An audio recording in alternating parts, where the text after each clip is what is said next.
اعوذ باللہ من الشیطان الرجیم بسم اللہ الرحمن الرحیم وَلَقَدْ أَرْسَلْنَا نُوحًا إِلَىٰ قَوْمِهِ فَلَبِثَ فِيهِمْ أَلْفَ سَنَةٍ إِلَّا 50 عَامًا فَأَخَذَهُمُ الطُّوفَانُ وَهُمْ ظَالِمُونَ صدق اللہ العظیم۔ رب اشرح لي صدری ويسر لي امری واحلل عقدۃ من لسانی یفقہوا قولی۔ سورہ عنکبوت کے کل 7 رکوع ہیں۔ پہلا رکوع جیسا کہ میں عرض کر چکا ہوں کہ قرآن مجید کے اہم ترین مقامات میں سے ہے، خاص طور پر دعوت اور تحریک اور اللہ تعالیٰ کے دین کے غلبے کی جد و جہد میں جو مسائل درپیش ہوتے ہیں کارکنوں کو، اس دور میں جب کہ پرسیکیوشن ہو، ستایا جا رہا ہو، مشکلات آ رہی ہوں، قربانیاں دینی پڑیں، تو اس کے جتنے بھی مسائل پیدا ہوتے ہیں ان سب کا بہت ہی جامع جو بیان ہے اور رہنمائی ہے وہ اس رکوع میں آ چکی ہے۔ اسی لیے میں نے اس پر زیادہ وقت صرف کیا ہے کہ جو عام طور پہ دورہ ترجمہ قرآن کے درمیان اتنا وقت جو نہیں لگایا جا سکتا۔ تو یہ نوٹ کر لیجئے کہ مطالعہ قرآن حکیم کے جس منتخب نصاب کا میں تذکرہ کرتا رہا ہوں چند دنوں سے، اس کا جو 5واں حصہ ہے، اس کا پہلا سبق جو ہے وہ اسی سورہ عنکبوت کے پہلے رکوع پر مشتمل ہے، اور یہ اس حصے کا یوں سمجھیے کہ بمنزلہ فاتحہ ہے اس حصے کے لیے۔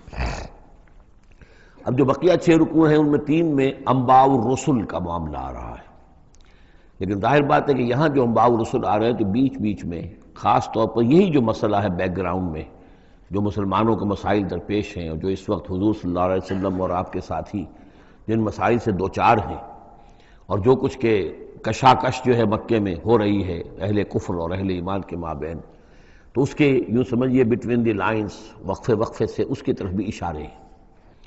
پھر جو بقیہ 3 رکوع رہ جائیں گے ان 3 رکوعوں میں 2 لڑیاں ہیں جو بٹی ہوئی ہیں۔ ایک لڑی میں خطاب ہے مشرکین عرب کی طرف، اور ایک لڑی میں جو اہل ایمان تھے، جو حضور صلی اللہ علیہ وسلم پر ایمان لائے تھے، جو ان مشکلات سے دوچار تھے، وہاں بھی پھر گن کر 10 ہدایات ان کو دی گئی ہیں۔ لیکن وہاں یہی ہے کہ وہ بٹی ہوئی ہونے کی وجہ سے لڑیاں وہ کٹا پھٹا معاملہ ہوگا، جیسے کہ سورہ بقرہ میں آپ کو بتا چکا ہوں یا سورہ نساء میں۔ وَلَقَدْ أَرْسَلْنَا نُوحًا إِلَىٰ قَوْمِهِ، اور ہم نے بھیجا تھا نوح کو اس کی قوم کی طرف، فَلَبِثَ فِيهِمْ أَلْفَ سَنَةٍ إِلَّا 50 عَامًا، تو رہا ان کے مابین وہ 1000 برس سے صرف 50 برس کم، 950 برس۔ حضرت نوح کا ذکر کتنی مرتبہ آ چکا ہے، لیکن یہ بات پہلے کبھی نہیں کہی گئی۔ یہاں کیوں کہی گئی کہ اے مسلمانوں تم ابھی پریشان ہو گئے ہو، ابھی اس کے امتحان اور بھی ہیں، اور جیسے کہ سورہ انعام میں آیا تھا، اے نبی اگر آپ کو یہ جھٹلا رہے ہیں وَإِن يُكَذِّبُوكَ فَقَدْ كُذِّبَ رُسُلٌ مِّن قَبْلِكَ، تو آپ سے پہلے ہمارے رسول تھے، انہوں نے صبر کیا۔ ذرا یاد کیجئے کہ ہمارے بندے نوح نے صلی اللہ علیہ السلام 950 برس تک صبر کیا۔ تو اے مسلمانوں تم سوچو، تم ابھی سے گھبرا گئے ہو۔ یہ موج پریشاں خاطر کو پیغام لبے ساحل نے دیا ہے، دور وصال بحر کبھی تو موجوں میں گھبرا بھی گئی۔ فَأَخَذَهُمُ الطُّوفَانُ وَهُمْ ظَالِمُونَ، تو اس کی قوم کو، حضرت نوح کی قوم کو آ پکڑا طوفان نے، اور وہ ظالم تھے، گناہگار تھے۔ فَأَنجَيْنَاهُ وَأَصْحَابَ السَّفِينَةِ، تو ہم نے بچا لیا اس کو یعنی حضرت نوح کو اور کشتی والوں کو۔ وَجَعَلْنَاهَا آیَةً لِّلْعَالَمِينَ، اور اسے ہم نے بنا دیا تمام جہانوں کے لیے، تمام جہان والوں کے لیے ایک نشانی۔ وَإِبْرَاهِيمَ، اور ہم نے بھیجا ابراہیم کو، اذ قال لقومہ، جبکہ اس نے کہا اپنی قوم سے، اعبدوا اللہ واتقوہ، اللہ کی بندگی اختیار کرو اور اس کا تقوی اختیار کرو۔ ذالکم خیر لکم ان کنتم تعلمون، یہی تمہارے لیے بہتر ہے اگر علم رکھتے ہو۔ انما تعبدون من دون اللہ اوثانا، یہ جن کو تم پوج رہے ہو اللہ کو چھوڑ کر، یہ تو صرف کوئی بت ہیں، ان کے تھان ہیں جو تم نے بنا لیے ہیں۔ وتخلقون افکا، اور تم نے جھوٹ موٹ گھڑا ہوا ہے، یہ اس کی کوئی بنیاد نہیں، کوئی سند نہیں، نہ عقل میں اور نہ ہی کسی اللہ کی اتاری ہوئی کتاب میں۔ ان الذین تعبدون من دون اللہ لا یملکون لکم رزقا، یہ لوگ جنہیں تم پوجتے ہو اللہ کے سوا، وہ تمہیں رزق نہیں دینے کا اختیار رکھتے۔ فابتغوا عند اللہ الرزق، تو رزق تلاش کرو اللہ کے پاس، اللہ سے مانگو رزق، اللہ سے اپنی مشکل کشائی کی درخواست کرو، اللہ سے اپنی حاجت روائی کے لیے دعا کرو۔ وَاعْبُدُوهُ، اور اس کی بندگی کرو، وَاشْكُرُوا لَهُ، اور اس کا شکر ادا کرو، الیہ ترجعون، یقیناً اسی کی طرف تم لوٹا دیے جاؤ گے۔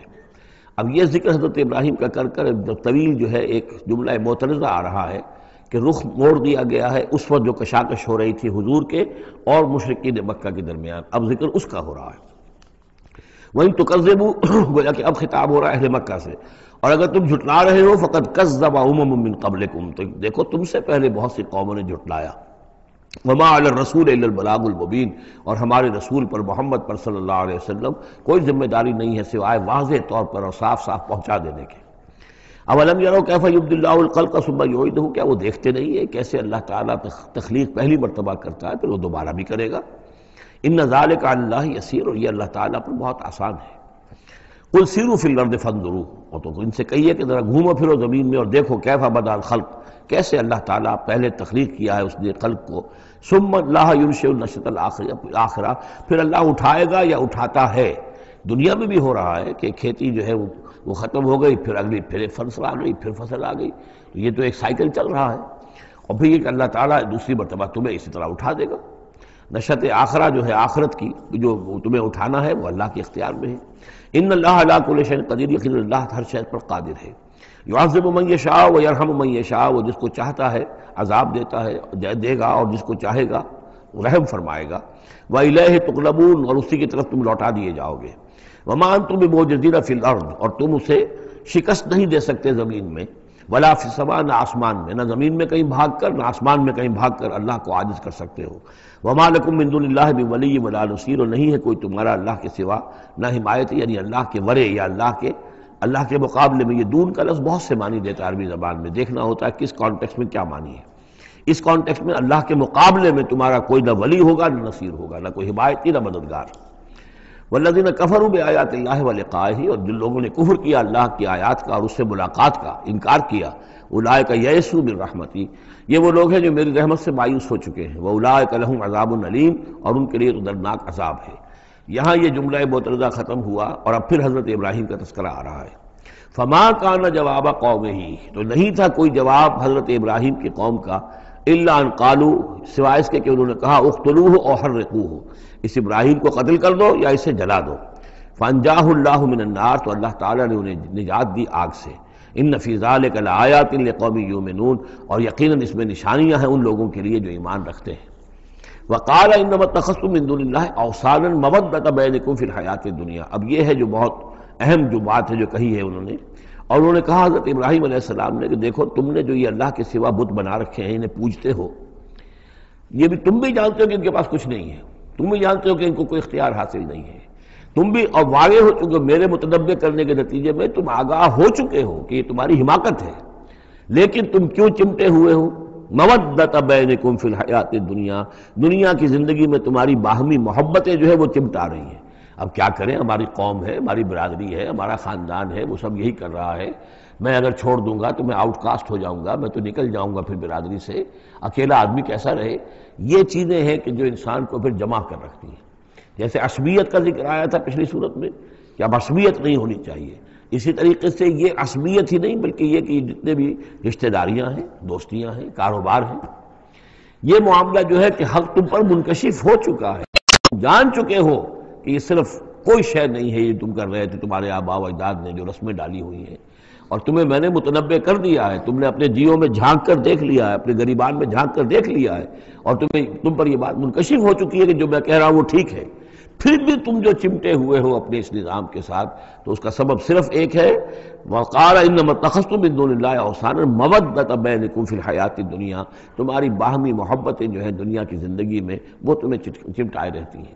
یہی معاملہ ہے اس دنیا میں جب کوئی تحریک اٹھتی ہے اللہ کے دین کے کام کرنے کے لیے، اور بہت مخلص لوگ اس میں شامل ہوتے ہیں، محنت کرتے ہیں، کوشش کرتے ہیں. فرض کیجئے کسی شخص سے کوئی غلطی ہو گئی، کوئی غلط رخ مڑ گئی تحریک، اب وہ تحریک جو ہے وہ کافی عرصے کے بعد اس کے اثرات ظاہر ہوئے، اس کے نتائج جو ہے لوگوں کے سامنے آ رہے ہیں، محسوس بھی ہو جاتا ہے کہ یہ واقعتاً ہم کسی غلط راستے پر آ گئے ہیں.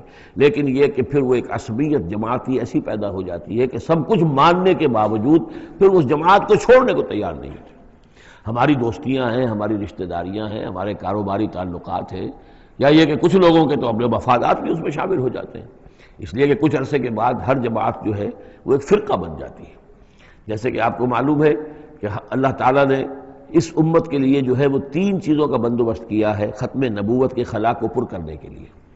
نبوت ختم ہو گئی محمد الرسول اللہ پر، تو جو خلا پیدا ہوا وہ 3 چیزوں سے پر ہوا. نمبر 1، قرآن کی حفاظت کا ذمہ اللہ نے لے لیا، جب پہلے تورات کا لیا تھا نہ انجیل کا لیا تھا. نمبر دو، ہر صدی میں مجددین کے اٹھانے کا اہتمام کر لیا، ایسے لوگ اٹھاتے رہے، نبی تو نہیں ہوں گے، وہی نہیں آئے گی، لیکن وہ دین کو تازہ کریں گے، دین کی حقیقی تعلیمات جو لوگ بھول چکے ہوں گے دوبارہ یاد دلائیں گے، دین کی اصل حقائق کی طرف متوجہ کریں گے۔ اور تیسرا یہ کہ ایک جماعت ضرور قائم رہے گی حق پر، لا تزال فی امتی طائفۃ قائمین علی الحق۔ اب ہوتا کیا ہے، ایک صدی میں کوئی ایک مجدد اٹھا، اس نے محنت کی، کوشش کی، جد و جہد کی، کچھ لوگ اس کے گرد آ گئے، جمع ہو گئے، آوان و انصار ہو گئے، وہ ایک جماعت بن گئے۔ لیکن یہ کہ اگلی نسل میں کیا ہوگا، یہ لوگ جو آئے تھے اس کے ساتھ، یہ تو آئے تھے فیس ویلیو پر، اس کو قبول کرنے کے، یہ دعوت صحیح ہے، لیکن ان کی اولاد اب اس لیے چمٹ رہی ہے کہ ہمارے والد تھے اس جماعت میں۔ اب یہ عصبیت کا ایک سلسلہ شروع ہوا۔ تیسری نسل میں آ کر پھر یہ ہو جاتا ہے، اتنے عرصے میں اس جماعت کا ایک حلقہ بن گیا، اس کے آپس کے دوستیاں ہیں، تعلقات ہیں، لین دین بھی ہے، رشتہ داریاں بھی ہو گئی ہیں، لہذا وہ ایک فرقے کی شکل اختیار کر لیتے ہیں۔ اب اس فرقے کے ساتھ چمٹ کر لوگ رہتے ہیں، لیکن پھر اللہ تعالیٰ کسی اور کو اٹھاتا ہے، اور پھر کوئی اللہ کا بندہ جو ہے اسی کام کو اثر نو شروع کرتا ہے۔ یہی ہوتا آیا ہے، اسی لیے ہر صدی میں مجددین، اس لیے کہ تیسری نسل میں آ کر دعوت جو ہے وہ لازماً اس کے اندر خرابی پیدا ہو جاتی ہے۔ اس لیے کہ حضور نے بھی فرمایا، خیر امتی قرنی ثم الذین یلونہم ثم الذین یلونہم، بہترین میری امت کا دور تو ہے میرا اپنا دور، پھر وہ جو میرے بعد ہیں، اور پھر وہ جو ان کے بعد ہیں۔ تو تین نسلوں کو آپ نے خیر قرار دیا ہے۔ اس کے بعد ظاہر بات ہے زوال آیا ہے، ہمارے ہاں بھی آیا ہے۔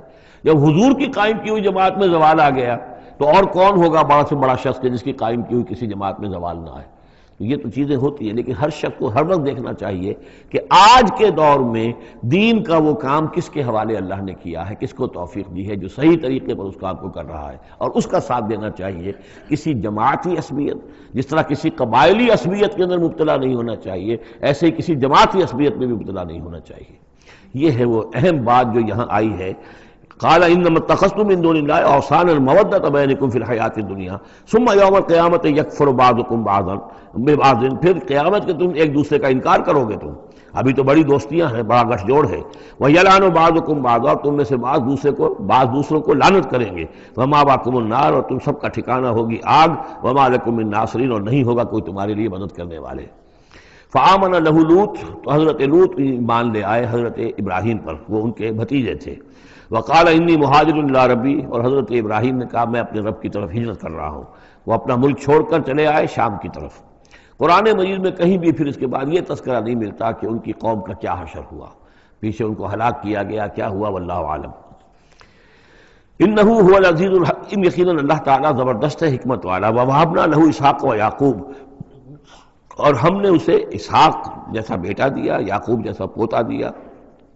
وجعلنا فی ذریتہ النبوۃ والکتاب، اور پھر ہم نے اسی کی نسل میں، اسی کی اولاد میں نبوت اور کتاب رکھ دی۔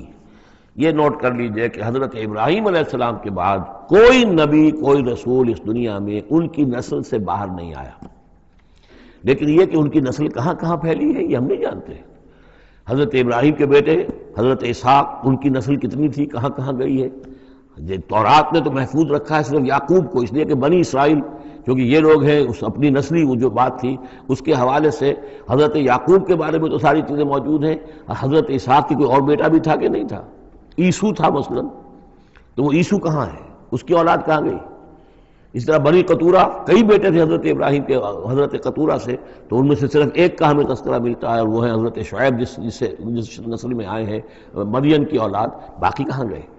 تو اسی طریقے سے یہ کہ یہ در حقیقت یہ اولاد ابراہیم کہاں کہاں پھیلی ہے، جیسے کہ میرا گمان ہے کہ ہندوستان میں بھی آئی ہے۔ نہ صرف یہ کہ ہو سکتا ہے کہ حضرت اسحاق کی اولاد میں سے عیسو کی اولاد آئی ہو اور وہ یہاں پر آباد ہوئی ہو، لیکن یہ کہ ان کا تعلق بھی یہ خاص طور پر برہمن طبقہ جو ہے، میں سمجھتا ہوں کہ وہ اسی طریقے سے ابراہیم کی نسل سے ہے۔ برہمن ابراہیم سے تعلق رکھنے والا برہمن، تو یہ میں سمجھتا ہوں کہ لفظی جو ہے اس کے اندر مناسبت موجود ہے۔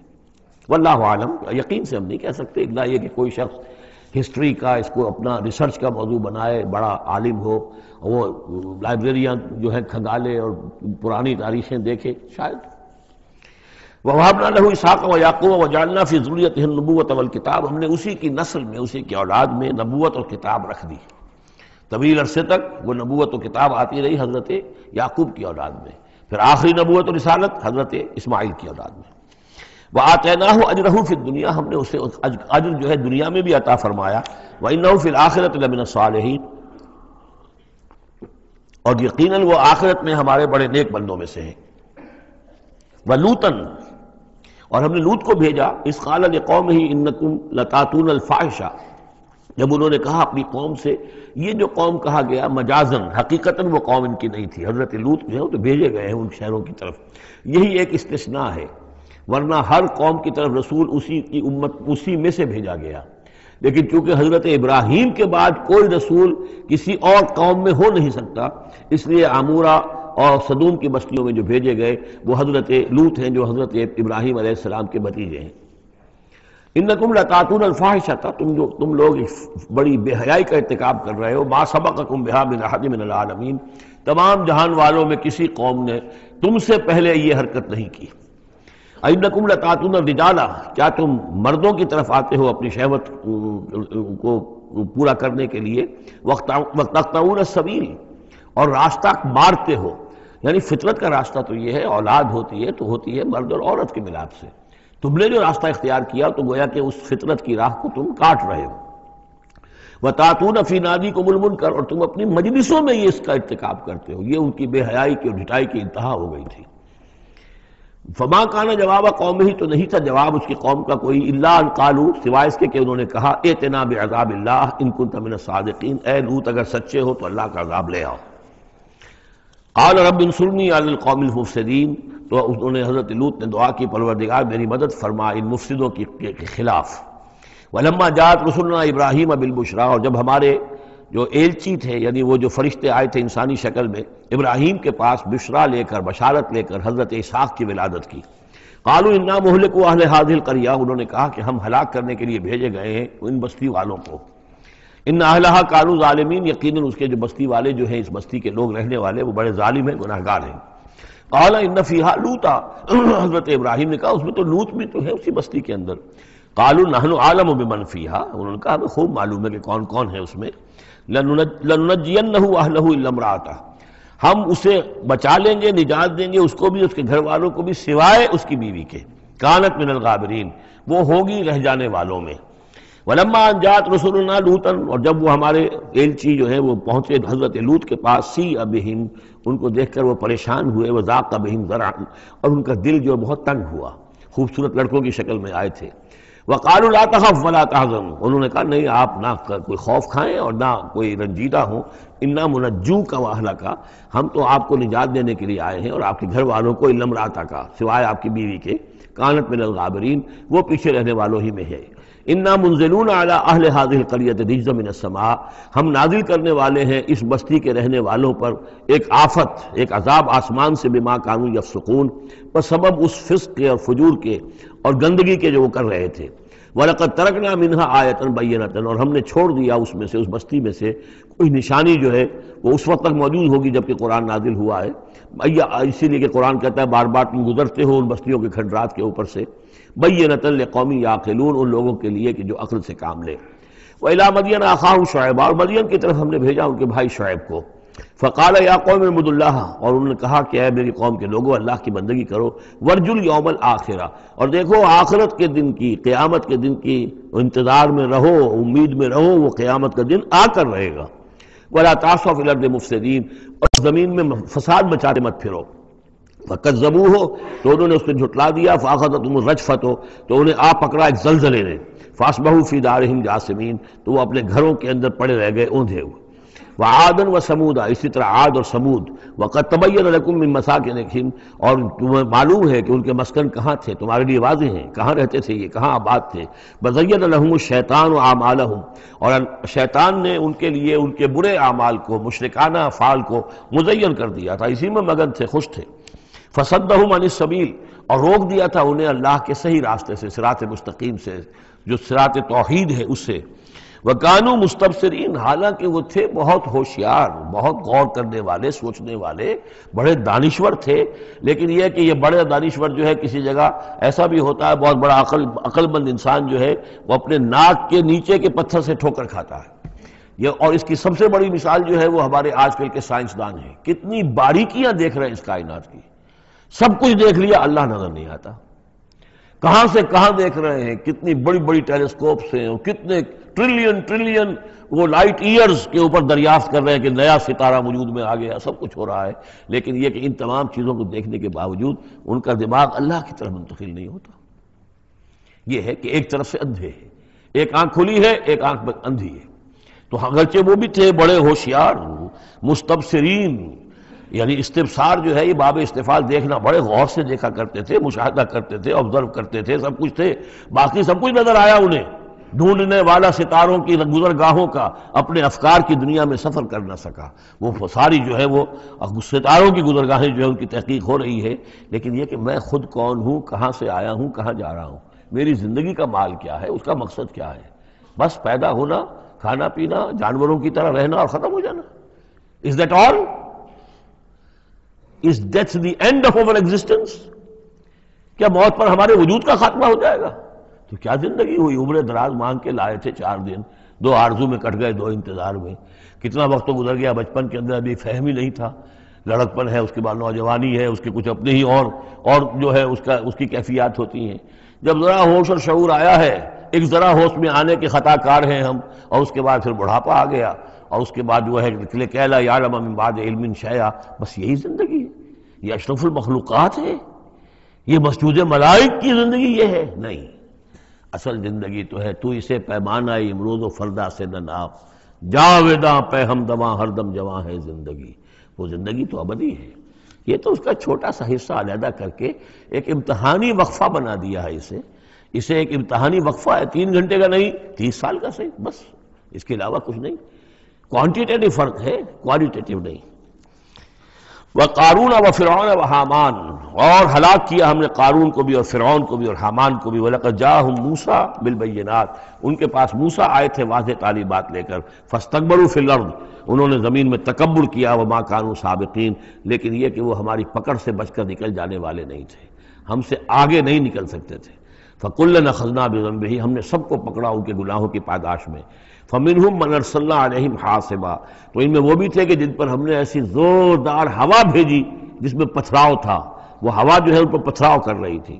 تو یہ قوم لوط پر بھی ہوا ہے، اور بعض حضرات کے نزدیک قوم عاد پر بھی۔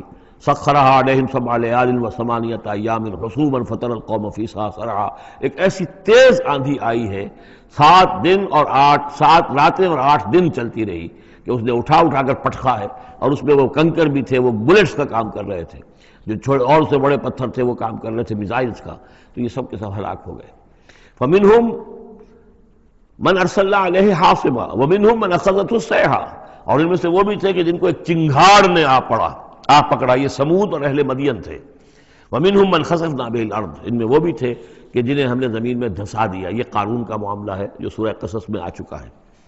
ومنہم من اغرقنا، اور وہ بھی تھے جنہیں ہم نے غرق کر دیا، اور غرق کرنے کے 2 طریقے ہوئے، ایک تو یہ کہ جو قوم آباد تھی، قوم نوح جہاں تھی وہی غرق کیا، وہی کا وہی، لیکن یہ کہ ایک یہ ہے کہ فرعون کو اور اس کے فوج کو اور لاؤ لشکر کو ان کے محل سے نکال کر، ان کے شہروں سے نکال کر لا کر اور دریا سمندر میں غرق کیا۔ وما كان الله ليظلمهم، لیکن اللہ تعالیٰ ان پر ظلم کرنے والا نہیں تھا، ولكن كانوا انفسهم يظلمون، بلکہ یہ تو وہ خود اپنے اوپر ظلم کر رہے تھے۔ مثل الذين اتخذوا من دون الله اولیاء كمثل العنكبوت، یہ بھی اس حصے کی ان 3 رکوعوں کی بڑی اہم آیت ہے، تمثیل ہے۔ مثال ان لوگوں کی کہ جنہوں نے اللہ کے سوا کسی کو اپنا حمایتی بنا رکھا ہے۔ یہ حمایتی غیر مرئی بھی ہو سکتے ہیں، جیسے یہ ہماری دیوی ہے، یہ دیوتا ہے، یہ اس کی کرپا چاہیے، اس کی نظر کرم ہو، یہ ہمارے جو اولیاء اللہ ہیں ذرا ان کی طرف سے اگر کچھ ہمیں فیض پہنچ جائے۔ اور یہ بھی ہوتا ہے دنیا میں بھی، مادی اعتبار سے بھی، اور یہ جو بھی کاز اینڈ ایفیکٹ کا سلسلہ اس کے تحت بھی، تو ہم آخر لوگوں کو اپنا دوست سمجھتے ہیں، یہ ہمارے حمایتی ہیں، یہ ہماری مدد کریں گے، لیکن واقعہ یہ ہے کہ سوائے ایک اللہ کی دوستی کے باقی ساری دوستیاں جو ہیں وہ مکڑی کے جالے جتنی بس مضبوط ہیں، اس سے زیادہ نہیں ہے۔ مثل الذین اتخذوا من دون اللہ اولیاء کمثل العنکبوت، جن لوگوں نے اللہ کو چھوڑ کر کسی اور کو اپنا پشت پناہ اور مددگار بنایا ہے، کسی اور پر توکل ہے، کسی اور پر سہارا ہے، امریکہ ہماری مدد کرے گا۔ وہ جو کچھ 71 میں ہوا وہ آپ کو معلوم ہے، وہ بیڑا اس کا جہاز بھی آ رہا تھا، لیکن یہ کہ کوئی مدد ہماری نہیں کی گئی، کوئی نہیں ہے، کوئی کسی کا سہارا بننے والا نہیں ہے۔ سہارا تو اگر کوئی ہے تو وہ اللہ ہے، لیکن اس کو تم نے چھوڑ دیا، اس کو سہارا نہیں بنایا۔ مثل الذین اتخذوا من دون اللہ اولیاء کمثل العنکبوت اتخذت بیتا، یہ بکری بھی تو ایک گھر بناتی ہے، جالا بناتی ہے، وَإِنَّ أَوْهَنَ الْبُيُوتِ لَبَيْتُ الْعَنكَبُوتِ، اور سب جانتے ہیں کہ تمام گھروں میں سب سے زیادہ کمزور گھر وہ اس مکڑی کا گھر ہے۔ لَوْ كَانُوا يَعْلَمُونَ، کاش کہ انہیں معلوم ہوتا۔ ان اللہ یعلم ما یدعون من دونہ من شیء، اللہ خوب جانتا ہے کہ جس کو یہ پکار رہے ہیں اللہ کے سوا کوئی شے ہے ہی نہیں۔ وَهُوَ الْعَزِيزُ الْحَكِيمُ، اور وہ زبردست ہے حکمت والا۔ وَتِلْكَ الْأَمْثَالُ نَضْرِبُهَا لِلنَّاسِ وَمَا يَعْقِلُهَا إِلَّا الْعَالِمُونَ، اور یہ مثالیں ہیں کہ جو ہم لوگوں کے لیے بیان کرتے ہیں لیکن نہیں سمجھتے ان سے مگر وہی لوگ کہ جو علم رکھنے والے ہیں۔ خلق اللہ السماوات والارض، اللہ تعالیٰ نے آسمان اور زمین تخلیق فرمائے بالحق، حق کے ساتھ۔ ان فی ذلک لآیۃ للمؤمنین، یقیناً اس میں نشانی ہے اہل ایمان کے لیے۔ اب یہ جو بقیہ 3 رکوع ہیں 21ویں پارے میں آ رہے ہیں، یہ جیسا کہ میں نے عرض کیا اس میں 2 لڑیاں ہیں بٹی ہوئی۔ ایک لڑی ہے خطاب اہل ایمان سے، یہاں ایک جگہ آپ کو مل جائے گا کہ براہ راست خطاب بھی ہے، یا عبادی الذین آمنوا، یا ایھا الذین آمنوا والا جو ہے کہ جو مدنی صورتوں میں جو خطاب کا صیغہ ہے وہ تو یہاں بھی نہیں آیا لیکن براہ راست خطاب کیا ہے۔ لیکن یہ کہ اگر گنتی کریں گے تو کچھ 10 احکام اور دیے گئے ہیں ان لوگوں کو جو دین کے لیے کسی محنت کے اندر جد و جہد میں، اس کو غالب کرنے کی کسی کوشش میں، اس کی تحریک میں، اس کی دعوت میں لگے ہوئے ہوں، اور اس میں ان کے لیے مصائب ہوں، مشکلات ہوں، تکالیف ہوں، پریشانیاں ہوں، تو ان کے لیے کیا ہدایات ہیں۔ سب سے پہلی ہدایت 100 ہدایتوں کی ایک ہدایت، اتل ما اوحی الیک من الکتاب، تلاوت کرتے رہا کرو اس شے کی جو وحی کی گئی ہے آپ کی جانب کتاب میں سے۔ یہی ہم پڑھ چکے ہیں سورہ کہف میں بھی، وَاتْلُ مَا أُوحِیَ إِلَيْکَ مِن کِتَابِ رَبِّکَ لَا مُبَدِّلَ لِکَلِمَاتِهِ وَلَن تَجِدَ مِن دُونِهِ مُلْتَحَدًا۔ وہی بات، سب سے بڑا سہارا بندہ مومن کا کیا ہے؟ اللہ پر جتنا یقین ہوگا، اللہ پر جتنا بھروسہ ہوگا، اللہ سے جتنا تعلق ہوگا اتنا ہی صبر کرے گا۔ وَاصْبِرْ وَمَا صَبْرُكَ إِلَّا بِاللَّهِ، اور اللہ کے ساتھ تعلق کا سب سے بڑے ذریعہ یہ قرآن مجید ہے۔ طرفوا بِأَيْدِيكُمْ وَطَرَفُوا بِيَدِ اللَّهِ، اس کا ایک سرا تمہارے ہاتھ میں ہے، ایک سرا اللہ کے ہاتھ میں ہے۔ القرآن حبل اللہ الممدود من السماء إلى الأرض، حضرت عبداللہ ابن مسعود کی روایت کردہ حدیث ہے، حضور نے فرمایا یہ اللہ کی رسی ہے، مضبوطی کے ساتھ تھام لو اس کو، یہ تنی ہوئی ہے زمین سے آسمان تک۔ واعتصموا بحبل اللہ جميعا، تو اس کے لیے یہ کہ قرآن پڑھا کرو۔ اتل ما اوحی الیک من الکتاب واقم الصلاۃ، اور قرآن کے بعد نمبر 2 نماز قائم کرنا۔ یہ نماز جو ہے اقم الصلاۃ لذکری، یہ سورہ طٰہٰ میں ہم پڑھ آئے ہیں، حضرت موسیٰ کو پہلی وحی ہو رہی ہے، پہلی گفتگو ہو رہی ہے کوہ طور پر، اقم الصلاۃ لذکری ان الصلاۃ تنہی عن الفحشاء والمنکر، یقیناً یہ نماز روکتی ہے بے حیائی کے کاموں سے بھی اور برے کاموں سے بھی۔ وَلَذِکْرُ اللَّہِ اکبر، اور جان لو اللہ کا ذکر سب سے بڑی شے ہے۔ یہاں ذکر کو علیحدہ نہ سمجھیں، یہی ذکر ہے۔ قرآن جو ہے الذکر ہے، ہم نے سورہ ہجر میں دیکھا الذکر، انا نحن نزلنا الذکر وانا لہ لحافظون، تو ذکر میں سب سے پہلے قرآن ہے۔ نمبر 2 اقم الصلاۃ لذکری، نماز قائم کرو میری یاد کے لیے۔ قرآن تو ہے ہی مجسم ذکر، نماز ذکر کے لیے ہے۔ اب تیسری چیز کیا ہے؟ ادعیہ معصورہ ہیں محمد رسول اللہ صلی اللہ علیہ وسلم کی، زندگی کا ہر کام کرتے ہوئے دعا ہے۔ آپ بیت الخلاء میں داخل ہو رہے ہیں تو دعا ہے، نکل رہے ہیں تو دعا ہے، گھر سے باہر جا رہے ہیں دعا ہے، گھر میں داخل ہو رہے ہیں دعا ہے، شیشہ دیکھا ہے تو دعا ہے، کپڑے بدلے ہیں دعا ہے، ہر کام کیجئے، لیکن یہ کہ آپ کا اس وقت اللہ کے ساتھ ذہنی رشتہ قائم رہتا ہے۔ چوتھے نمبر پر جو بھی اور حضور نے فرمائے ہیں، یہ 33 مرتبہ سبحان اللہ اور 33 مرتبہ الحمدللہ اور اللہ اکبر، یہ بھی ذکر ہے۔ تو یہ تمام شکلیں ذکر کی ہیں، صرف کسی ایک شے کو ذکر نہ سمجھے ہمارے ہاں یہ بن گیا بس اللہ اللہ کر رہے ہیں تو ذکر ہے، نہیں، ذکر میں سب سے پہلے قرآن کی تلاوت ہے۔ اتل ما اوحی الیک من الکتاب واقم الصلاۃ ان الصلاۃ تنہی عن الفحشاء والمنکر ولذکر اللہ اکبر واللہ یعلم ما تصنعون۔ ایک تو یہ ہدایت ہو گئی، اللہ خوب جانتا ہے جو تم کر رہے ہو۔ دوسری ہدایت ولا تجادلوا اہل الکتاب الا باللتی احسن، جنہیں پہلے تم سے کتاب دی گئی تھی ان سے جھگڑا مت کرو مگر بہترین طریقے پر، ان سے بات کرو تو بڑے ہی اسلوب سے کرو، خوبصورتی سے کرو، بات کو سمجھانے کے لیے کرو، ان کی توہین نہ ہو، ان کے جذبات کو آپ بھڑکنے نہ دیں، ان میں حمیت جاہلی جو ہے اپنی امکانیت تک تو کوشش کریں کہ وہ بھڑکے نہ، باقی پھر وہ جو کرتے ہیں اللہ کے ہاں وہ ذمہ دار ہوں گے۔ لیکن ان سے گفتگو کرو تو بڑے عمدگی کے ساتھ کرو. الا الذین ظلموا منہم، سوائے ان کے جو ان میں سے ناانصافی پر تل گئے ہوں. اب یہ استثناء جو دو معنی میں ہے. ایک تو یہ ہے کہ اس کا مطلب یہ کہ ان سے مجادلہ کرو ہی نہ، اور دوسرے یہ کہ اگر ان کے ساتھ کسی وقت کوئی سختی بھی کرنی پڑے، کوئی سخت جملہ بھی کہنا پڑے تو اجازت ہوگی. جہاں معلوم ہو جائے کہ یہ ہٹ درمی کے اوپر جو ہے آ گیا ہے تو وہاں اس دونوں کا امکان پیدا ہو جائے گا. وَقُولُوا، لیکن تمہیں ان سے کہنا کیا ہے یہ بھی سمجھ لو، تاکہ اب اس کو یہ سمجھیے کہ یہ ہمیں مسلمانوں میں جب کام کرنا ہے، مسلمان سو گئے ہیں، بھول گئے اپنے سبق کو، انہیں یاد دلانا ہے تو اسی انداز میں انہیں یاد دلانا ہے. قولوا آمنا بالذی انزل الینا وانزل الیکم، ان سے کہو بھائی ہم تو ایمان رکھتے ہیں اس پر بھی جو تو ہماری طرف نازل کیا گیا اور اس پر بھی جو آپ کی طرف نازل کیا گیا. وَإِلَٰهُنَا وَإِلَٰهُكُمْ وَاحِدٌ، اور یہ تو نہیں ہے کہ ہمارا خدا کوئی اور ہے تمہارا خدا کوئی اور ہے، ہمارا الہ اور تمہارا الہ ایک ہی تو ہے. وَنَحْنُ لَهُ مُسْلِمُونَ، اور ہم تو اسی کے سامنے فرما بردارانہ اپنا سر جھکا چکے ہیں. وَكَذَلِكَ أَنزَلْنَا إِلَيْكَ الْكِتَابَ، اے نبی اسی طرح ہم نے آپ کی جانب یہ کتاب نازل کی ہے. فَالَّذِينَ آتَيْنَاهُمُ الْكِتَابَ يُؤْمِنُونَ بِهِ، تو وہ لوگ جنہیں ہم نے کتاب دی ہے، یہود و نصارہ، ان میں بھی وہ لوگ ہیں جو اس پر ایمان لائیں گے یا جو ایمان لا رہے ہیں.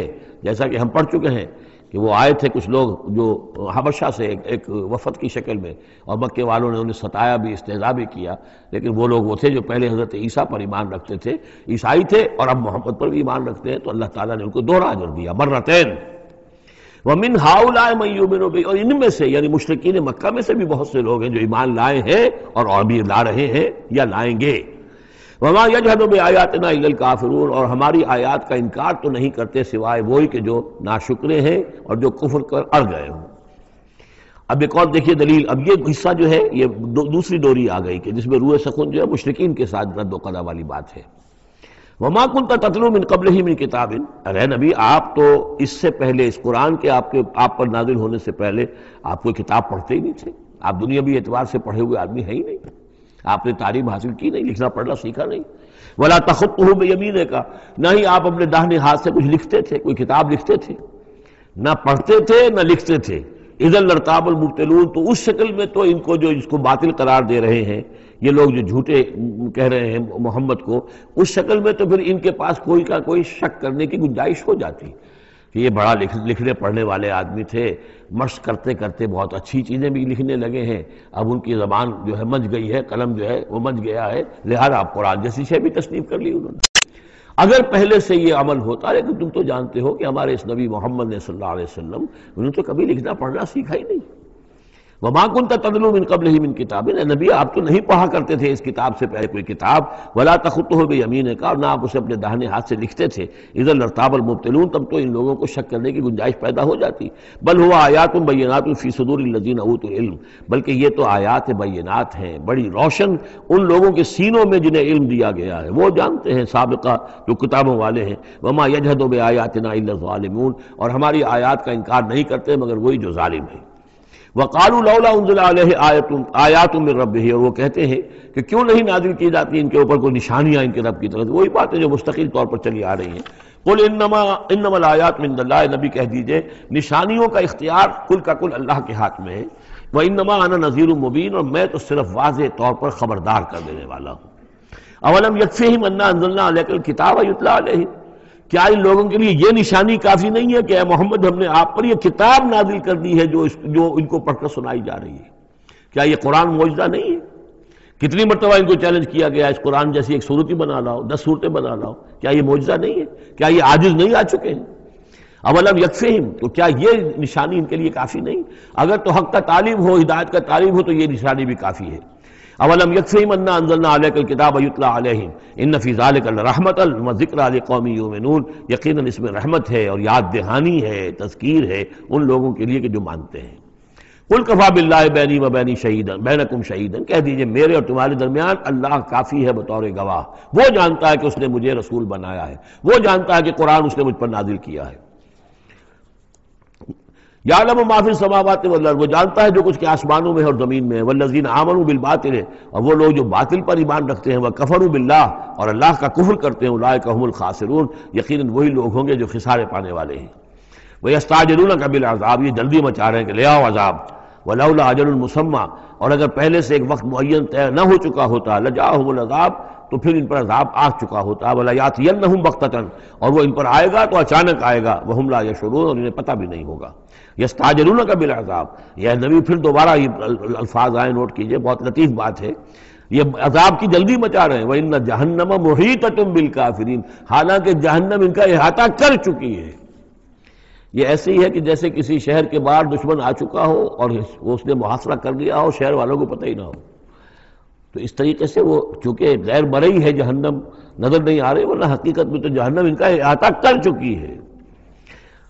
یوم یغشاہم العذاب، جس دن کے عذاب ان کو آ کر ڈھانپ لے گا، ان پر چھا جائے گا، من فوقہم و من تحت ارجلہم، ان کے اوپر سے بھی اور ان کے نیچے سے بھی، ان کے قدموں کے نیچے سے بھی۔ وَيَقُولُ ذُوقُوا مَا كُنتُمْ تَعْمَلُونَ، اور پھر کہا جائے گا چکھو اپنے کرتوتوں کا مزہ۔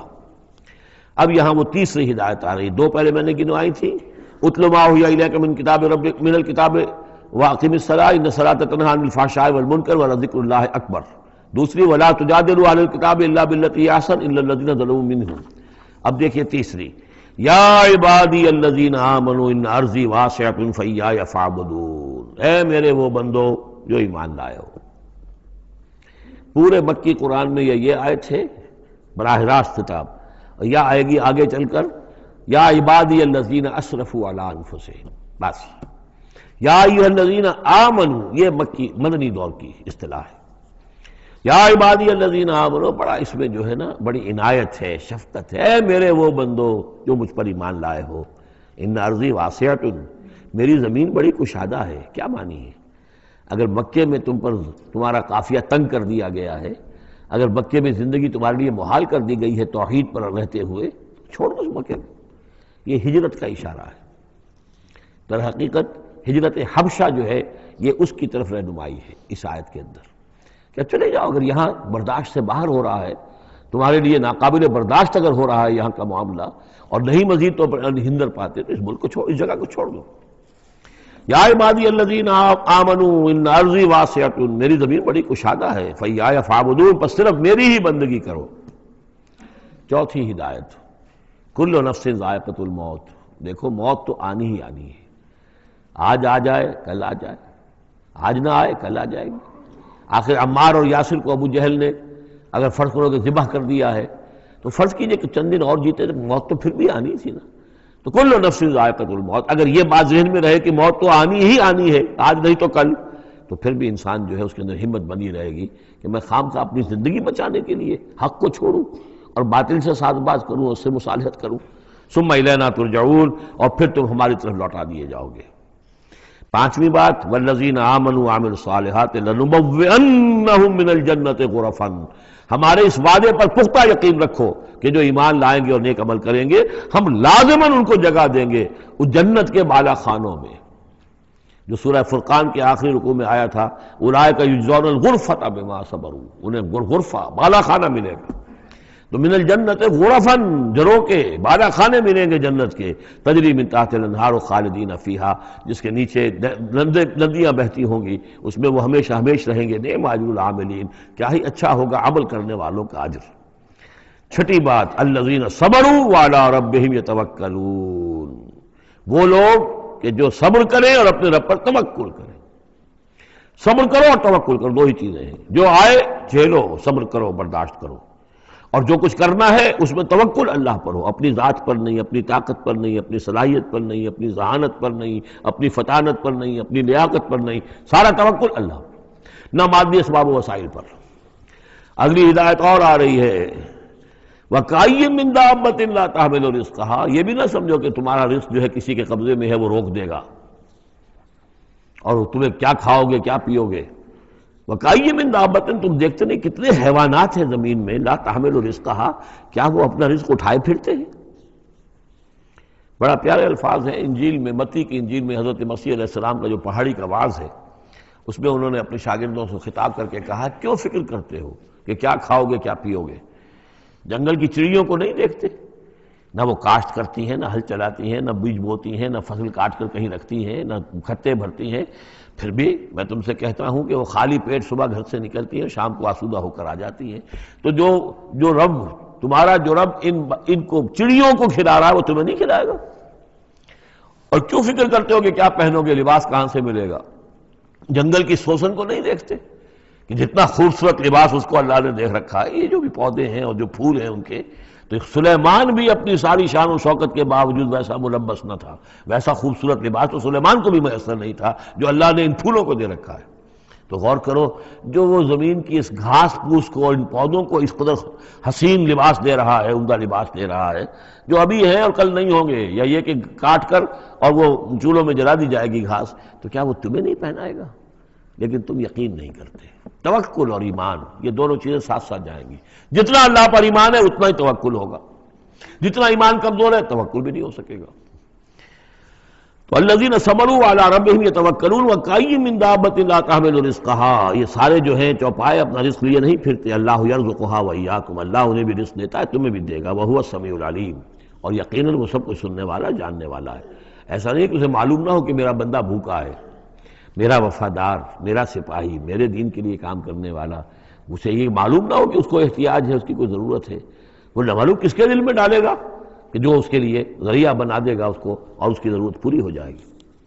اب اس کے بعد وہ دوسری کڑی آ گئی کہ جس میں پھر اب وہ مشرکین مکہ سے وَلَئِن سَأَلْتَهُم مَّن خَلَقَ السَّمَاوَاتِ وَالْأَرْضَ وَسَخَّرَ الشَّمْسَ وَالْقَمَرَ، اگر ان سے آپ پوچھیں گے کس نے پیدا کیا آسمان اور زمین اور کس نے مسخر کیا سورج اور چاند کو، لَيَقُولُنَّ اللَّهُ، وہ کہیں گے اللہ نے، فَأَنَّىٰ يُؤْفَكُونَ، پھر کہاں سے یہ لوٹا دیے جاتے ہیں۔ اللہ یبسط الرزق لمن یشاء من عبادہ ویقدر لہ، یہ اللہ ہی ہے کہ جو اپنے بندوں میں سے جس کے لیے چاہتا ہے رزق کو کشادہ کر دیتا ہے، اور جس کے لیے چاہتا ہے ماپ تول کر دیتا ہے، کم کر دیتا ہے۔ ان اللہ بکل شیء علیم، یقیناً اللہ تعالیٰ ہر چیز پر ہر چیز کا علم رکھتا ہے۔ وَلَئِن سَأَلْتَهُم مَّن نَّزَّلَ مِنَ السَّمَاءِ مَاءً فَأَحْيَا بِهِ الْأَرْضَ مِن بَعْدِ مَوْتِهَا، اور اگر آپ ان سے پوچھیں گے کس نے برسایا آسمان سے پانی اور زندہ کیا زمین کو اس کے مردہ ہو جانے کے بعد، لَيَقُولُنَّ اللَّهُ، وہ کہیں گے فوراً اللہ نے کیا۔ قُلِ الْحَمْدُ لِلَّهِ، کہو پھر کل حمد کل شکر بھی اللہ ہی کے لیے ہے، بل اکثرہم لا یعقلون، لیکن یہ لوگ، ان کی اکثریت عقل سے کام نہیں لیتی۔ اب اگلی اور ہدایت آ رہی اہل ایمان کے لیے، وما هذه الحیاۃ الدنیا الا لہو ولعب وان الدار الآخرۃ لہی الحیوان لو کانوا یعلمون۔ دیکھو مسلمانوں، یہ دنیا کی زندگی تو کھیل کود کے سوا کچھ نہیں، کھیل ہے، کچھ جی کا بہلا لینا ہے، یہ ڈرامہ ہے جو ہو رہا ہے۔ یہاں بادشاہ ہوتا ہے کچھ عرصے کے لیے، بادشاہ جیسے ڈرامے میں بادشاہ ہوتا ہے، لیکن جب مرے گا تو کیا وہ بادشاہت کہاں رہ جائے گی؟ ایسے ہی ڈرامے سے نکل آئے گا، لباس اتار دے گا تو ایک ایکٹر کا ایکٹر ہے، چاہے وہ فقیر تھا پہلے اس ڈرامے کے اندر، اور دوسرا ایکٹر جو ہے بادشاہ تھا، باہر نکل کر 3 گھنٹے کے بعد دونوں کے دونوں ایک جیسے ہیں، اور وہ نہ وہ بادشاہ ہے نہ وہ فقیر ہے۔ یہ ہے عارضی سا ہے، لیکن یہ کہ ان الدار الآخرۃ لہی الحیوان، یقیناً آخرت کا گھر وہ ہے اصل زندگی وہ ہے۔ لو کانوا یعلمون، کاش کہ ہمیں معلوم ہوتا، لو کنا نعلم، کاش کہ ہمیں معلوم ہوتا۔ یہ بھی نوٹ کر لیجئے، آخرت کو صرف مان لینا کہ ہاں آخرت ہے، بعد سے بعد الموت ہے، یہ کافی نہیں ہے۔ یہ معلوم ہو کہ اصل زندگی وہی ہے۔ میں نے جو اس کی تشبیہ جو ہے بیان کی ہے بعض مواقع پر، کہ ایک کتاب ہوتی ہے، ایک اس کا دیباچہ بھی ہوتا ہے، اس کا کوئی ضمیمہ بھی ہوتا ہے، چھوٹا سا ضمیمہ۔ ہمارا جو تصور ہے وہ یہ کہ اصل کتاب زندگی تو یہ دنیا کی زندگی ہے، ہاں ایک ضمیمہ اب لگا ہوا ہے آخرت کا، اس کی اہمیت ہمارے نزدیک اتنی ہے۔ ضمیمہ ہے بس، دنیا کی زندگی اصل زندگی ہے۔ ہونا کیا چاہیے کہ یہ دنیا کی زندگی تو دیباچہ ہے، اصل کتاب جو ہے وہ آخرت کی زندگی ہے۔ یہ ریشو پروپورشن کم سے کم، حالانکہ ویسے تو فائنائٹ اور انفائنائٹ کے درمیان کوئی ریشو پروپورشن ہو ہی نہیں سکتی، ایک لامحدود زندگی اور ایک محدود زندگی، کیا اس میں ریشو پروپورشن ہوگی؟ لیکن یہ کہ پھر بھی اگر کوئی کرنی ہے تو دیباچہ اور کتاب زندگی اصل موت کے بعد کھلے گی، یہ دیباچہ ہے، یہ مقدمہ ہے۔ ہم نے کیا سمجھا ہے اصل زندگی، کتاب زندگی یہ ہے، ہاں ایک ضمیمہ بھی اس کے ساتھ ہے جس کا نام آخرت ہے۔ فَإِذَا رَكِبُوا فِي الْفُلْكِ، پھر انہی مشرکین سے پھر خطاب ہو رہا ہے، اور یہ مضمون کئی بار آ چکا ہے۔ جب یہ سوار ہوتے ہیں کشتی میں، دعوا اللہ مخلصین لہ الدین، تو پھر یہ اللہ ہی کو پکارتے ہیں اس کے لیے اپنی اطاعت کو خالص کرتے ہوئے۔ فلما نجاہم الی البر، اور جب اللہ تعالیٰ انہیں نجات دے دیتا ہے خشکی کی طرف، اذا ہم یشرکون، تو پھر یہ شرک کرنا شروع کر دیتے ہیں۔ لیکفروا بما آتیناہم، تاکہ یہ ناشکری کریں اور کفر کریں ہماری دی ہوئی نعمتوں کی، ولیتمتعوا، اور تاکہ بس مزے اڑا لیں۔ فسوف یعلمون، پھر یہ جان لیں گے۔ الہاکم التکاثر حتی زرتم المقابر کلا سوف تعلمون ثم کلا سوف تعلمون. اصل حقیقت تو اس وقت کھلے گی. اولم یروا انا جعلنا حرما آمنا، یہ پھر اہل ایمان سے کہا جا رہا ہے کیا یہ دیکھتے نہیں کہ ہم نے حرم کو ان کے لیے امن کی جگہ بنا دیا ہے. وَيُتَخَطَّفُ النَّاسُ مِنْ حَوْلِهِمْ، اور لوگ جو ہے اچک لیے جاتے ہیں ان کے ارد گرد سے. باقی عرب کے اندر تو امن و امان تھا ہی نہیں. أَفَبِالْبَاطِلِ يُؤْمِنُونَ وَبِنِعْمَةِ اللَّهِ يَكْفُرُونَ، تو کیا یہ باطل پر ایمان رکھتے ہیں اور اللہ کی نعمت کا یہ کفران کر رہے ہیں. وَمَنْ أَظْلَمُ مِمَّنِ افْتَرَىٰ عَلَى اللَّهِ كَذِبًا أَوْ كَذَّبَ بِالْحَقِّ لَمَّا جَاءَهُ، اس شخص سے بڑا ظالم اور کون ہوگا جس نے کوئی چیز گھڑ کر اللہ کی طرف منسوب کر دی، اور اسی طرح وہ شخص کہ جس نے اللہ کی طرف سے آئے ہوئے حق کی تکذیب کر دی جبکہ اس کے پاس آیا. یہ دونوں ہم بدن جرم ہیں. یعنی اگر میں جھوٹ موٹ قرآن جو ہے خود تصنیف کر کے اللہ کی طرف منسوب کر رہا ہوں تو مجھ سے بڑا ظالم اور گناہ گار کوئی نہیں. لیکن یہ بھی سوچ لو اگر واقعتاً یہ اللہ کا کلام ہے جو میں تمہارے سامنے پیش کر رہا ہوں اور تم اس کی تکذیب کر رہے ہو تو تم سے بڑا ظالم کوئی نہیں. الیس فی جہنم مثوی للکافرین، تو کیا جہنم ہی میں ٹھکانہ نہیں ہے ان کافروں کا. اور آخری آیت جو ہے پھر اسی صیغے میں لنہدین والذین جاہدوا فینا، اہل ایمان کی دلجوئی کے لیے گھبراؤ نہیں، پریشان نہ ہو. والذین جاہدوا فینا لنہدینہم سبلنا، وہ لوگ کہ جو ہماری راہ میں جہاد کریں، محنت کریں، کوشش کریں، جد و جہد کریں، قربانیاں دیں، اثار کریں، انہیں مطمئن رہنا چاہیے ہمارا پختہ وعدہ ہے، مؤکد وعدہ ہے، ہم لازماً ان کی رہنمائی کریں گے اپنے راستوں کی طرف. لَنَهْدِيَنَّهُمْ سُبُلَنَا وَإِنَّ اللَّهَ لَمَعَ الْمُحْسِنِينَ، اور یقیناً اللہ تعالیٰ ساتھ ہے اہل احسان کے، جو اللہ تعالیٰ کے پر ایمان اور یقین اس درجے کا رکھتے ہوں اور اس کے لیے تن من دھن لگانے کے لیے تیار ہوں تو اللہ ان کے ساتھ ہے. یعنی اللہ کی نصرت ساتھ ہے، اللہ کی مدد ساتھ ہے، اللہ کی تائید ساتھ ہے. سورۃ الروم، بسم اللہ الرحمن الرحیم. الف لام میم، غلبت الروم فی ادنی الارض وهم من بعد غلبهم سیغلبون فی بضع سنین للہ الامر من قبل ومن بعد ویومئذ یفرح المؤمنون بنصر اللہ ینصر من یشاء وهو العزیز الرحیم. وعد اللہ لا یخلف اللہ وعدہ ولکن اکثر الناس لا یعلمون. یہ سورہ روم جو ہے اس میں آغاز میں جو مضمون آیا ہے وہ اس اعتبار سے بہت اہم ہے کہ ایک تاریخی پس منظر بھی ہے اس کا، اور ایک بہت بڑی پیشن گوئی تھی کہ جو ان آیات میں کی گئی تھی کہ جو پھر صحیح ایگزیکٹلی جیسے کہ پیشن گوئی اللہ نے کی تھی ان آیات میں وہ پوری ہوئی. یہ آپ ذہن میں رکھیے کہ بہت طویل عرصے تک، کئی 100 برس تک تاریخ کے اندر، جب یہ ایرانی امپائر بنی ہے کہ خسرو سے سائرس سے کے زمانے سے 2500 سال پہلے جو بادشاہ تھا ذوالقرنین، تو ایک بڑی سلطنت یہ تھی اور دوسری بڑی سلطنت جو تھی وہ سلطنت روما تھی. سلطنت روما کا سب سے بڑا حصہ تو خیر روم جو یورپ کے اندر تھا، لیکن یہ ترکی کا پورا علاقہ اور مغربی میڈیٹرینین کے ساتھ ساتھ جو ساحل ہے یہ ان کے پاس ہوتا تھا. ان دو حکومتوں میں جیسے سی سو ہوتا ہے، جھولا جھول رہی تھی تاریخ. کبھی ایرانیوں میں کوئی زوردار طاقتور بادشاہ اٹھا باصلاحیت، اس نے حملہ کیا اور رومیوں کو دھکیل دیا وہ یورپ کے اندر اور ایشیا خالی کرا لیا. کبھی رومیوں میں کوئی زبردست طاقتور کوئی بادشاہ اٹھا جو کہ جس کے اندر صلاحیت تھی، وہ آ کر ایرانیوں کو دھکیلتا ہوا پیچھے لے جاتا تھا. تو اس طریقے سے یہ سی 100 جو ہے یہ کئی 100 برس تک جاری رہا. حضور کی بعثت کے زمانے میں ایسا معاملہ ہوا ہے کہ سن 614 میں، 602 سے لے کر 614 تک، اور حضور کی ولادت ہوئی 571 میں، یعنی جب حضور کی عمر 31 برس تھی اس سے لے کر اور 45 برس کی عمر تک ایک مسلسل جنگ چلی ہے ان دونوں کے مابین، روم اور ایران کی. لیکن سن 614 میں ایک بڑی زبردست شکست دی کیخسرو پرویز، کیخسرو ثانی وہ اپنے آپ کو کہتا تھا. پہلا کیخسرو تو تھا ذوالقرنین اور ثانی میں ہوں. اب بہرحال یہ ایک بڑا باصلاحیت حکمران تھا. اس نے شکست دی ہے رومیوں کو بہت بری طرح. شام میں، اب یہ چونکہ رومی عیسائی ہو چکے تھے، سن 300 عیسوی میں یہ عیسائی ہو چکے تھے. یروشلم ان کا مقدس مقام تھا لیکن نام رکھا ہوا تھا ایلیا.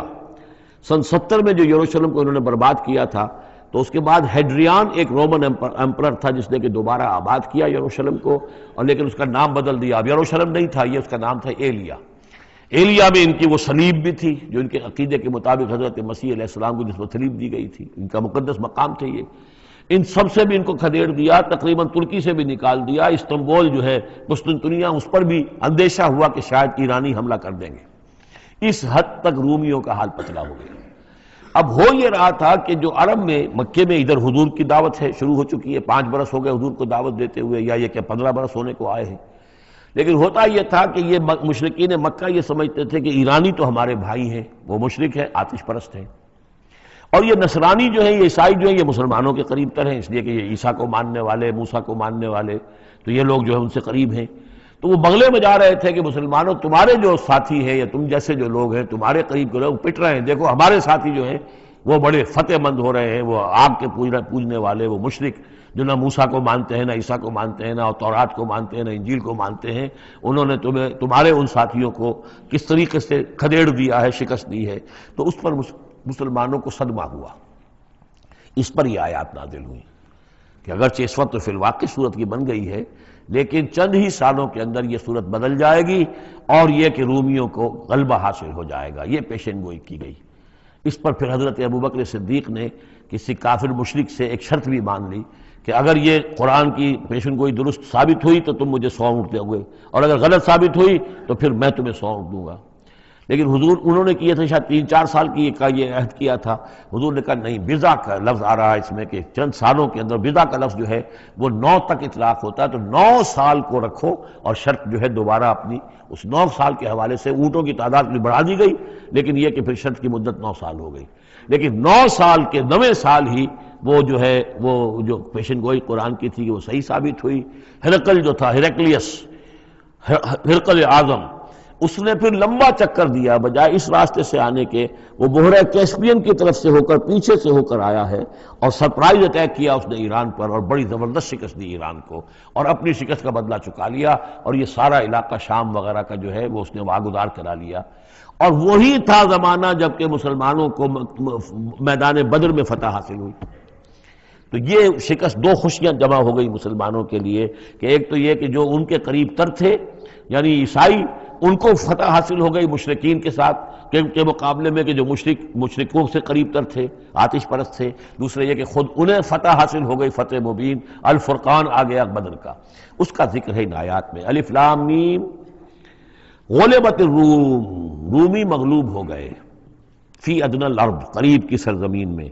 وہ جغرافیہ تو آپ کو دکھایا تھا نقشہ، جزیرہ نماء عرب، اور اس کے اوپر ایک طرف شام ہے، ایک طرف عراق ہے، اور ادھر عراق کے ساتھ ایران ہے، تو قریب جزیرہ نماء عرب سے قریب ترین ممالک ہیں۔ فی ادنی الارض، قریب کے ملک میں رومی غالب آ گئے، لیکن وہم من بعد غلبہم سیغلبون، وہ اپنی اس مغلوبیت کے بعد ان قریب دوبارہ غالب آئیں گے، فی بضع سنین، چند سالوں میں۔ اور یہ بضع کا لفظ جو ہے یہ 9 تک پر اس کا اطلاق ہوتا ہے، 10 سے کم 9۔ تو حضور نے اسی لیے کہا کہ 9 سال، چونکہ تم شرط مان لو، اور شرط اس وقت تک شرط لگانا حرام قرار نہیں دیا گیا تھا، ابھی نہ جوئے کی حرمت آئی ہے، نہ شراب کی حرمت آئی ہے، اس لیے اس میں آپ کو تعجب نہ کریں کہ حضرت ابوبکر نے شرط لگائی۔ تو فرمایا الف لام میم، غلبت الروم فی ادنی الارض وهم من بعد غلبهم سیغلبون فی بضع سنین للہ الامر من قبل ومن بعد، اللہ ہی کا اختیار تھا، اللہ ہی کے ہاتھ میں تھا سارا معاملہ، پہلے بھی اور بعد میں بھی۔ فَيَوْمَئِذٍ يَفْرَحُ الْمُؤْمِنُونَ، اس روز اہل ایمان خوشیاں منائیں گے۔ ایک خوشی تو اس کی ہوگی کہ عیسائیوں کو فتح ہو گئی آتش پرستوں پر، اور بنصر اللہ ہے، اللہ کی مدد بھی آئے گی ان کے پاس، یعنی غزوہ بدر کا لفظ نہیں آیا، لیکن اہل ایمان کو جو ہے اس وقت فرحت ہو گئی بنصر اللہ، اللہ کی مدد سے، ینصر من یشاء، وہ مدد کرتا ہے جس کی چاہتا ہے، وہو العزیز الرحیم، اور وہ زبردست ہے، رحم فرمانے والا۔ وعد اللہ، یہ اللہ کا وعدہ ہے، یہ ہو کر رہے گا، لا یخلف اللہ وعدہ، اور اللہ تعالیٰ اپنے وعدے کے خلاف نہیں کرتا، ولکن اکثر الناس لا یعلمون، لیکن اکثر لوگ علم نہیں رکھتے۔ یہ ہیں وہ 6 آیات کہ جو اس موقع پر نازل ہوئی ہیں، اور اس کو سمجھ لیجئے کہ یہ تقریباً 614 عیسوی، جبکہ حضور صلی اللہ علیہ وسلم کو دعوت دیتے ہوئے تقریباً 5 برس ہو گئے تھے۔ 610 میں 5واں برس تھا، 610 میں آپ پر وحی شروع ہوئی ہے، اور پھر 9 برس کے بعد وہ غزوہ بدر بھی ہوا اور ان کو بھی فتح حاصل ہو گئی۔ یعلمون ظاہرا من الحیات الدنیا، یہ لوگ جو ہیں، اب یہ باقی تو جو مدنی صورت، مکی صورت ہے سورہ روم، اور یہ بہت مشابہ ہے سورہ نحل کے، اللہ تعالیٰ کی نعمتوں کے حوالے سے، اللہ تعالیٰ تذکیر بے آلاء اللہ کے حوالے سے اس کا مضمون وہی ہے بنیادی۔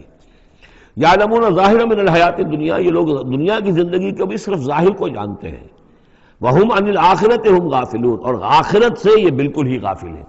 یعنی دنیا کی زندگی تو یہ حقیقت یہ ہے کہ یہ مزرعۃ الآخرہ ہے۔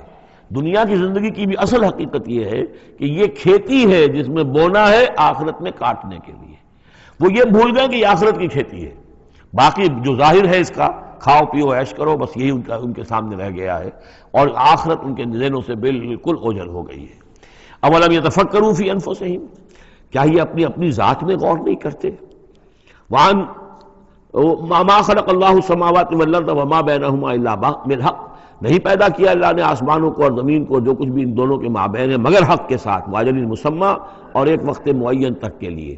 یہ دائمی نہیں ہے، ہمیشہ رہنے والی نہیں ہے، اور یہ ایسے ہی کار عبث نہیں ہے۔ ربنا ما خلقت ھذا باطلا سبحانک فقنا عذاب النار وَإِنَّ كَثِيرًا مِّنَ النَّاسِ بِلِقَاءِ رَبِّهِمْ لَكَافِرُونَ، اور یقیناً بہت سے لوگ جو ہیں اپنے رب سے ملاقات کا انکار کرتے ہیں۔ اولم یسیروا فی الارض فینظروا کیف کان عاقبۃ الذین من قبلہم، تو کیا یہ لوگ زمین میں گھومے پھرے نہیں ہیں کہ وہ دیکھتے کہ کیا انجام ہوا ان کا جو ان سے پہلے تھے۔ کانوا اشد منہم قوتاً، وہ کہیں زیادہ تھے شدید ان کے مقابلے میں قوت میں، وَأَثَارُوا الْأَرْضَ وَعَمَرُوهَا، اور انہوں نے زمین کو کاشت کیا اور اس کو آباد کیا، اکثر مما عمروها، اس سے کہیں زیادہ جتنا کہ انہوں نے آباد کیا ہے۔ وجاءتهم رسلهم بالبینات، اور ان کے پاس بھی آئے تھے ان کے رسول کھلی نشانیاں لے کر اور واضح تعلیمات لے کر۔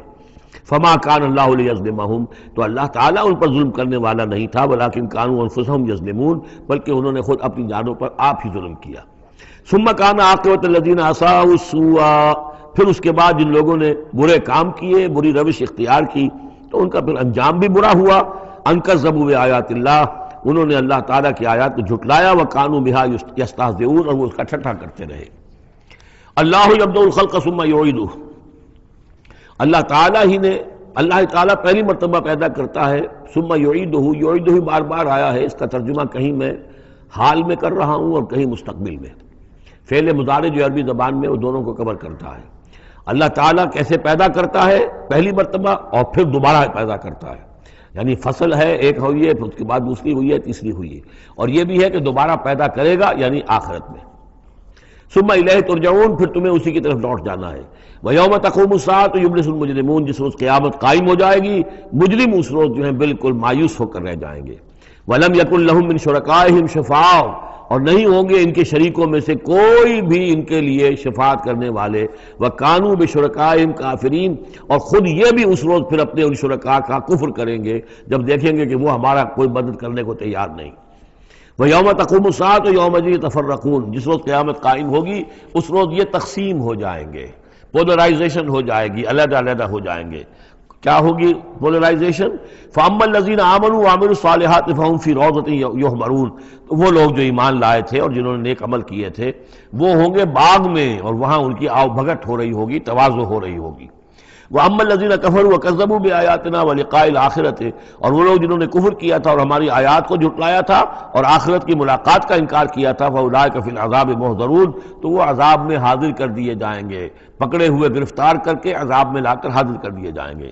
فَسُبْحَانَ اللَّهِ حِينَ تُمْسُونَ وَحِينَ تُصْبِحُونَ، یہ اسی انداز میں دیکھیے سورہ نحل میں یہ آیت آئی تھی، بس اور انعام میں بھی۔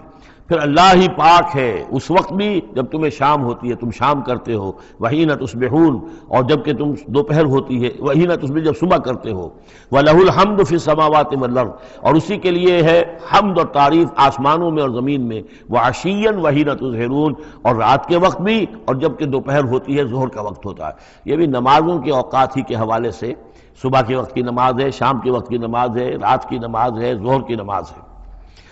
یخرج الحی من المیت، وہ نکالتا ہے زندہ کو مردہ سے۔ انڈا بے جان شے ہے، اس میں زندگی کے کوئی آثار موجود نہیں ہے، اس میں سے چوزہ برآمد ہوتا ہے جاندار۔ ویخرج المیت من الحی، اسی طرح مرغی سے انڈا برآمد ہوتا ہے، اور بھی جو بہت سی چیزیں کہ جو نکل رہی ہیں۔ ویحیی الارض بعد موتہا، اور وہ زندہ کر دیتا ہے زمین کو اس کے مرنے کے بعد۔ وَكَذَلِكَ تُخْرَجُونَ، اور اسی طریقے سے تم کو بھی نکال لیا جائے گا قبروں سے، زمین میں جہاں تم دفن ہوگے، جہاں تمہارے اجزاء تحلیل ہو چکے ہوں گے، لیکن اللہ تعالیٰ اسی طریقے سے اس مردہ زمین میں سے جیسے فصل نکال لیتا ہے تمہیں نکال لے آئے گا۔ بارک اللہ لی ولکم فی القرآن العظیم ونفعنی وإیاکم بالآیات والذکر الحکیم۔